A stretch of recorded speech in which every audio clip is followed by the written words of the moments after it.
Renungan Pagi menjadi Putra dan Putri Allah oleh Ellen G. White, 11 Juli 2021. Mari kita berdoa. Bapa kami yang di sorga, Allah pencipta langit dan bumi, laut dan segala isinya, Allah yang maha besar, satu-satunya Allah yang benar, yang kami sembah selalu melalui anak-Mu yang tunggal, Yesus Kristus. Terpujilah Yesus, anak Allah yang maha tinggi, yang adalah gembala yang baik bagi kami. Pada pagi hari ini kami bersyukur boleh bangun dan berbakti dan sebagaimana membaca dan mendengarkan nasihat firman-Mu, kiranya kami diubahkan menjadi manusia baru dalam Yesus. Beserta kami sepanjang perbaktian ini, kehendak-Mu yang jadi, ampun kami akan dosa dan salah, karena kami berdoa hanya dalam nama anak Allah yang tunggal, Yesus Kristus, yang adalah Tuhan dan Juru Selamat kami. Amin. Renungan hari ini akan dibacakan oleh Saudara Amir Siregar. Silakan Saudara Amir. Terima kasih. Selamat pagi Bapak Ibu Saudara sekalian yang kekasih dalam Tuhan Yesus Kristus. Renungan kita pada hari ini Minggu tanggal 11 Juli 2021 berjudul Pujian kepada Allah membawa keteguhan hati. Pujian kepada Allah membawa keteguhan hati. Ayat yang terdapat dalam 2 Tawarik 20 ayat 21. Firman Tuhan, setelah ia berunding dengan rakyat, ia mengangkat orang-orang yang akan menyanyi nyanyian untuk Tuhan dan memuji Tuhan dalam pakaian kudus yang semarak pada waktu mereka keluar di muka orang-orang bersenjata. Sambil berkata, nyanyikanlah nyanyian syukur bagi Tuhan, bahwasannya untuk selama-lamanya kasih setianya. 2 Tawarik 20 ayat 21.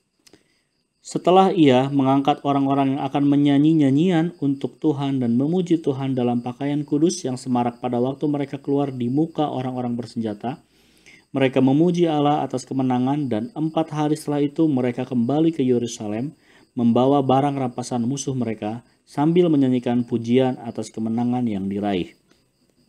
Tidakkah engkau berpikir bahwa jika lebih banyak usaha seperti ini dilakukan sekarang, pengharapan dan keteguhan hati serta iman kita akan dihidupkan kembali? Tidakkah tangan para serdadu yang berdiri mempertahankan kebenaran dikuatkan? Sekiranya ada lebih banyak pujian kepada Tuhan dan jauh lebih sedikit mengingat kekecewaan yang menjadikan murung, akan lebih banyak lagi kemenangan yang diperoleh. Allah adalah sumber pancaran kekal dari segala kebajikan. Semua yang percaya kepadanya akan menemukannya. Bagi setiap orang yang berbakti kepadanya, memandang kepadanya sebagai Bapanya yang di surga, ia memberikan jaminan bahwa ia akan menepati segala janjinya. Kesukaannya akan ada di dalam hati mereka dan kesukaan mereka akan sempurna. Adalah hak istimewa kita untuk membukakan hati kita dan membiarkan sinar matahari hadirat Kristus masuk ke dalamnya. Hai saudara dan saudariku, hadapkanlah wajahmu kepada terang itu. Adakanlah kontak pribadi langsung dengan Kristus, bahwa engkau boleh mendesak suatu pengaruh yang meninggikan dan menghidupkan. Biarlah imanmu kuat dan suci dan tetap. Biarlah syukur kepada Allah memenuhi hatimu. Apabila engkau bangun pada waktu pagi, berlututlah di sisi tempat tidurmu dan meminta supaya Allah memberikan kepadamu kekuatan untuk memenuhi segala kewajiban hari itu dan menghadapi segala pencobaan. Mintalah kepadanya supaya menolong engkau memasukkan ke dalam pekerjaanmu kemanisan tabiat Kristus. Mintalah supaya ia menolong engkau mengucapkan perkataan-perkataan yang akan mengilhami orang-orang yang sekelilingmu dengan pengharapan dan keteguhan hati dan menarik engkau lebih dekat kepada Juru Selamat. Demikian bacaan renungan kita pada pagi hari ini. Tuhan Yesus memberkati. Terima kasih atas penata layanan Saudara Amir. Tuhan Yesus memberkati. Selamat pagi saudaraku dalam Tuhan. Renungan hari ini kembali dikutip dari artikel yang sama dengan renungan kemarin tanggal 10 Juli 2021, yaitu The Review and Herald 5 Mei tahun 1910. Kita sudah pelajari kemarin bahwa Allah yang dimaksudkan dalam artikel ini adalah Allah Bapa dan Dia mempunyai anak yang bernama Yesus Kristus. Perhatikan dikatakan dalam paragraf 8 yang berbunyi, adalah hak istimewa kita untuk membukakan hati kita dan membiarkan sinar matahari hadirat Kristus masuk ke dalamnya. Hai saudara dan saudariku, hadapkanlah wajahmu kepada terang itu. Kalimat ini dapat kita baca juga dalam paragraf terakhir dari renungan pagi hari ini yang terdapat dalam halaman 206 paragraf 4. Dikatakan untuk kita membuka hati kita dan membiarkan sinar matahari hadirat Kristus masuk ke dalam hati kita. Nah, jika disebut hadirat Kristus, siapakah yang hadir? Siapakah yang masuk dalam hati kita? Berbicara tentang hadirat atau presence dalam bahasa Inggris, ada sebuah ayat yang dapat menolong kita. Mari kita buka Mazmur 139 ayat 7 yang berkata, "Kemana aku dapat pergi menjauhi roh-Mu? Kemana aku dapat lari dari hadapan-Mu?" Pemazmur dengan jelas menyatakan kesamaan roh dengan hadirat atau presence. Dalam ayat ini, kata presence diterjemahkan menjadi hadapan. Namun, dalam bahasa aslinya adalah kehadiran. Jadi, artinya Allah hadir melalui kehadiran roh-Nya. Hadirat Allah hadir dalam hidup kita oleh kehadiran roh-Nya Allah. Ini penting sekali kita pahami sebab ini menolong kita mengerti makna hadirat Kristus. Kemudian dalam kutipan sebelumnya ada disebutkan juga kalimat berikut ini, sinar matahari hadirat Yesus. Apakah sinar matahari hadirat Yesus tersebut? Mari kita ikuti beberapa penjelasan roh nubuat berikut ini. Yang pertama dari Signs of the Times, Maret 19, tahun 1894, paragraf 9, yang berbunyi, segala dingin dan kekerasan hati akan berlalu dari mereka yang datang ke dalam sinar matahari hadirat Kristus, dan mereka yang tinggal di dalam Dia dan membiarkan Dia tinggal di dalamnya, dengan sendirinya akan dengan sukarela mematuhi perintahnya. Kasihilah satu sama lain seperti aku telah mengasihi kamu. Ada hubungan sinar matahari hadirat Kristus dengan Kristus tinggal di dalam kita dan kita di dalam Kristus. Bagaimana hubungannya? Hubungannya adalah Yesus adalah matahari kebenaran. The Adventist Home halaman 343 paragraf 1 berkata, tutuplah jendela-jendela jiwa ke arah dunia dan bukalah ke arah sorga. Jika suara Anda terangkat dalam doa ke sorga untuk terang, Tuhan Yesus yang adalah terang dan hidup, damai dan sukacita akan mendengar seruanmu. Dia, matahari kebenaran, akan menyinari kamar-kamar pikiranmu, menerangi bait suci jiwa.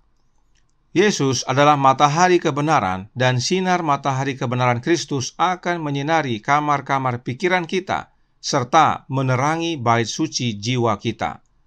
Apakah bait suci jiwa kita itu? Bait suci jiwa adalah hati kita. Jadi, Yesus yang adalah terang, yang adalah matahari kebenaran, menyinari hati kita. Bagaimana caranya? Ingat kembali, Yesus adalah terang. Roh Nubuat berkata dalam Gospel Workers edisi 1892, halaman 45 paragraf pertama. Roh Kristus yang menerangi jiwa digambarkan oleh terang, yang menghalau semua kegelapan. Itu dibandingkan dengan garam karena kualitas pengawetannya, dan ragi yang secara diam-diam mengerahkan kekuatan transformasi. Matahari kebenaran adalah Yesus Kristus yang mengeluarkan terang, dan terang itu adalah rohnya Kristus itu sendiri. Karenanya jelas bahwa roh itu berasal dari Yesus. Dengan semua penjelasan ini, maka kita akan memahami dengan lebih baik makna kutipan di awal tadi, yang terdapat dalam Review and Herald Mei 5 tahun 1910 paragraf 8, yang berkata, adalah hak istimewa kita untuk membukakan hati kita dan membiarkan sinar matahari hadirat Kristus masuk ke dalamnya. Sinar matahari kebenaran Yesus adalah rohnya Yesus itu sendiri. Kemudian, sebagaimana penjelasan Alkitab, hadirat tersebut diwujudkan melalui kehadiran roh. Karenanya, sinar matahari hadirat Kristus adalah sama dengan kehadiran rohnya Kristus itu sendiri di dalam hati kita. Itu sebabnya dikatakan, buka hati kita dan biarkan sinar matahari hadirat Yesus masuk ke dalam hati kita.